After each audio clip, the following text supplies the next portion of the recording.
Et pleinement du fruit de veau labour. Jean-Pierre Martel, aux Divines Tentations. Et laissez-le jouer dans vos plates-bandes. Il connaît le tabac, comme on dit. Bonjour Jean-Pierre Martel. Bonjour Daniel. Comment allez-vous? Ça va très bien, merci. Oui. J'ai eu des demandes cette semaine d'auditeurs, auditrices concernant cet arbuste dont vous nous avez parlé la semaine dernière. Le Fauterguilla. Le Fauterguilla Blue Shadow. Oui. Ombre bleue, bleutée. Oui, bien, c'est ce qui est extraordinaire, c'est c'est un des rares feuillus, comme les hostas le font, qui se recouvre d'une couche de pruine qui fait que la feuille devient comme bleutée, là, donne l'aspect bleuté. Bon, et on peut en trouver notamment chez vous. Oui, mais pas facile. Puis moi, il n'y a pas beaucoup de producteurs, mais je pense qu'il va devenir de plus en plus populaire parce que, voyez-vous, c'est une plante, comme je disais, qui est zonée 5. Fait que souvent, on est frileux un petit peu. Bien, bientôt, il va falloir être zoné 2. Mais c'est pas, dans en tout cas, la on a région. toujours les écarts de température qui font que ça peut être... Mais, tu sais, Stéphane Andra, Fauterguilla, c'est des plantes zonée 5 où on en remplace à peu près pas. Puis vous regardez de l'autre côté, les Acer palmatum, les fameuses érables japonaises qui sont aussi zonées 5, souvent passent pas l'hiver. Fait que... Nous autres non plus. Ouais. De moins Vous savez, en moins. Daniel, que cette fameuse pruine-là, Oui. c'est ce qui fait que les épinettes du Colorado bleu sont bleutées. C'est parce que si vous prenez les aiguilles, vous les frottez, vous enlevez cette couche-là, c'est vert en dessous. Oui. Là. La même chose pour les hostas bleus. Même chose. OK. Parlez-moi donc du chalef, cet arbuste qui est comme gris, duveteux, qui fait des petites fleurs présentement, qui se multiplient facilement par drageon et qui ressemble dans son feuillage un peu la couleur aux oliviers de Bohême. Ben, il est de la même famille que les oliviers de Bohême, Daniel. Il va être utilisé, puis les argousiers aussi, là. Donc, soit de l'éléagnus ou de l'hypophée. Là, c'est surtout sa couleur argentée comme ça. Souvent, ça, c'est un signe que c'est des plantes qui sont très, très tolérantes à la sécheresse. Parce que cette couche-là aussi qui les recouvre fait que les stomates peuvent se fermer, donc plus résistantes. Les argousiers, les éléagnus comme ça peuvent être utilisés aussi sur les bords des chemins, des routes, parce qu'ils tolèrent aussi le sel de déglaçage. Est-ce que ça peut aller à l'ombre aussi? Pas Genre vraiment. chalef et compagnie, ça lui prend un certain nombre d'heures d'ensoleillement? Mettez un chalef à l'ombre, puis là, vous allez voir, il va tourner plutôt verdâtre. Il va perdre sa couleur argentée, là, comme telle. Toutes les plantes font ça. Hein. Si vous prenez des plantes qui sont panachées, souvent, la bande blanche va être beaucoup réduite si on le met plus à l'ombre. On va le voir aussi avec les hostas. Prenez un hosta au soleil, la bande blanche va souvent être un petit peu plus large. C'est comme la peau. À l'ombre, elle fait pas grand-chose. Ben, mais elle vit belle plus vieille. C'est ça. C'est ça.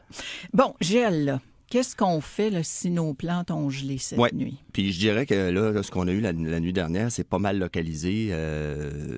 Écoutez, je voyais là, comme du frima un petit peu partout, là, à certains endroits. Par contre, au sol, au centre-jardin, ça avait l'air quand même correct.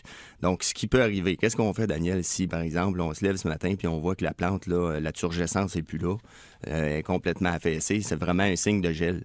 La première chose à faire, Daniel, c'est d'attendre. Parce que... on fait pas mal rien que ça, attendre. Oui, mais d'ici la fin de la journée, je parle, là, vous allez voir si cette partie-là qui est endommagée a le goût de revenir comme telle.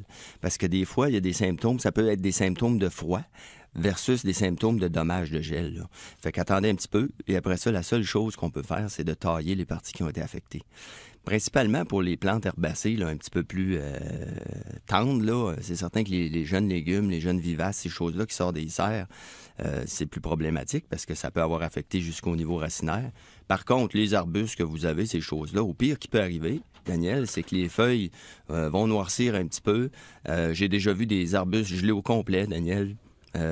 Ça noircit, on les taille, il y a une deuxième pousse parce que les plantes ligneuses ont la capacité d'accumuler de l'énergie dans leurs tiges. Hein?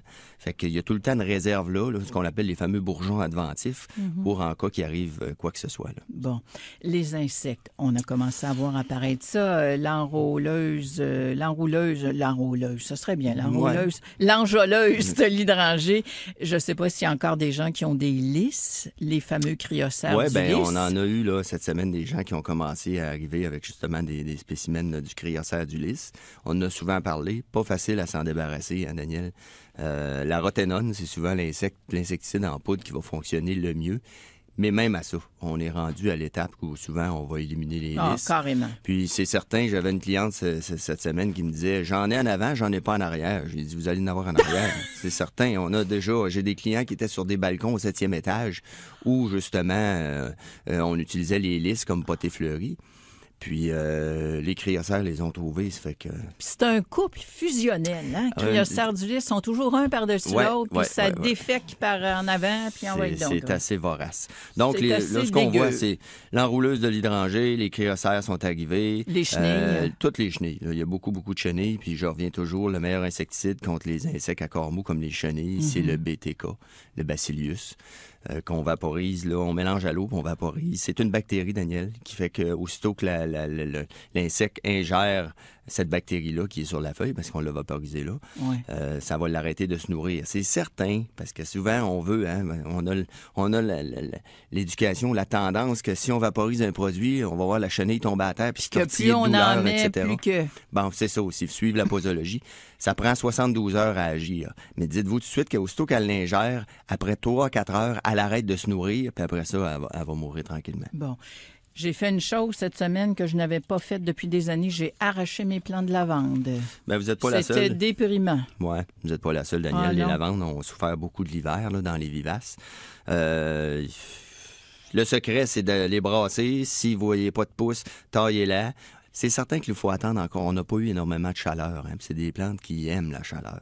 Fait qu'il peut avoir, ça peut retiger, mais les lavandes ont beaucoup souffert là, de l'hiver. Les fourmis s'en donnent à cœur joie aussi. Bien, les fourmis, ça, c'est toujours... c'est cyclique, hein. Puis ces dernières années, on a été gâtés, puis on a souvent tendance à dire que c'est problème, puis comment est-ce qu'on fait pour s'en débarrasser, etc. Est-ce que c'est problématique d'avoir des fourmis? Pour les végétaux, pas vraiment. Le problème que ça cause, par contre, c'est que leur galerie qui creuse dans le sol fait que souvent le système racinaire va être affecté à cause de l'aération. Ça va créer un petit peu trop d'air, puis ça peut faire sécher les racines comme telles. Écoutez, les fourmis, c'est omnivore, hein, ça mange à peu près n'importe quoi que ça trouve. Ça s'attaque pas nécessairement aux végétaux, mais s'ils deviennent en trop grand nombre, là, les végétaux peuvent être une source d'alimentation comme telle. Les façons de s'en débarrasser, c'est que souvent, si vous avez des fourmis, là, vous êtes sûrement capable de localiser le nid, parce que c'est toujours, il y a un nid avec les fourmis. Fait que si vous localisez le nid, souvent, ce qu'on peut faire, c'est, bon, il y a les fameux trucs avec l'eau bouillante. Creusez un petit peu le nid comme tel, puis mettez de l'eau bouillante dans le trou, ça peut fonctionner. Deuxième chose aussi, il faut s'assurer de travailler sur la texture du sol. Les fourmis aiment des sols plutôt sablonneux. Si vous avez du pavé uni... Ouais. Bonjour, Charlie. Creuser là-dedans, c'est vraiment l'idéal pour eux. Donc, allez-y avec rajouter du compost. Ça, amender le sol, changer la texture du sol, c'est des choses qu'ils n'aiment pas. Ensuite de ça, les autres traitements qui sont disponibles, je parle des traitements là, biologiques, la terre diatomée qu'il faut mettre quand c'est sec tout simplement, le borax, ou à la limite, vous pouvez vaporiser avec de la pyréthrine comme le Endal ou le Trounce. Tout à l'heure, on va parler du choix du pays, puis une mise à jour sur la grille du frein. Absolument. Vous êtes d'accord? Oui, ça va bien. Parfait.